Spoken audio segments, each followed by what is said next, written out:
Tom? Tom? There was no answer. Where is that boy? Tom? Aunt Polly looked under the bed, but she only found the cat.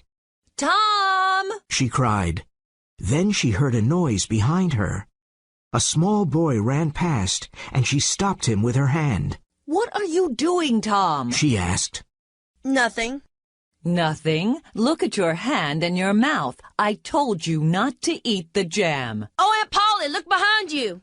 The old lady looked, and Tom ran away. Aunt Polly was surprised, and then she laughed. Oh, I never learn. Tom always plays tricks on me, and I never learn. I love Tom. He's my sister's child. She's dead. But it's not easy to look after him. Tomorrow is Saturday, and there's no school. But Tom must work tomorrow. He hates work, but he must do it. Tom lived in the small village of St. Petersburg with his Aunt Polly, his brother Sid, and his sister Mary. The summer evenings were long, and in the evenings Tom liked walking around the village. One evening, he saw a big boy in front of him. The boy was a stranger. Tom was surprised because he did not see new people often. This boy had very nice, expensive clothes. He's got shoes, a new shirt, and a tie, and it's not Sunday, Tom thought. My clothes are old and ugly. Tom looked at him, and the big boy looked at Tom. Tom did not like him. Finally he said, I can beat you. Why don't you try? Said the boy. Well, I can. Said Tom. No, you can't. Yes, I can. There was silence. You're afraid. Said the boy. I'm not afraid. Said Tom. Yes, you are. No, I'm not. There was more silence. Then Tom pushed the boy, and the boy pushed Tom. Soon they were on the ground. Tom pulled the boy's hair and hit him hard. They both fought a lot. The big boy was angry and started crying. Stop! He said. Stop! Now that will teach you something, said Tom. Tom arrived home late, and he was very dirty. When Aunt Polly saw his dirty clothes, she thought, What can I do with this boy? Well, tomorrow is Saturday, and he must work. Saturday morning was beautiful and sunny. It was summer, and the world was happy.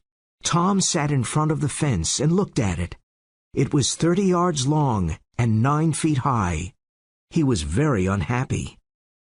It's Saturday, and I must paint this long fence. All my friends will laugh at me, he thought. He put his long brush in the white paint and started painting. He stopped and looked at his work. Then he continued painting. After a few minutes, he had a great idea. He continued painting the fence. He saw his friend Ben Rogers in the street. Ben had an apple in his hand. He came to look at the fence. You're working for your aunt, said Ben. Tom said nothing. He continued painting. I'm going swimming, but you can't come with me. You're working, said Ben. Do you call this work? Asked Tom. Of course it's work. You're painting a fence, said Ben. Maybe it's work, but maybe it isn't. I like it, said Tom. I can swim every day, but I can't paint a fence every day. Ben watched Tom. He painted slowly and carefully. He often stopped and moved back from the fence. He looked at his work and smiled. Ben was suddenly interested in the fence and said, Let me paint a little, Tom. Tom thought for a moment. I'm sorry, Ben. Aunt Polly wants me to do it because I'm very good at painting. My brother Sid wanted to do it, but he's not good at painting. Oh, please, Tom. Please, can I paint? I'm good at painting, too. Here, you can have some of my apple. No, Ben, I can't. Then take all of my apple. Tom was happy, but he did not smile.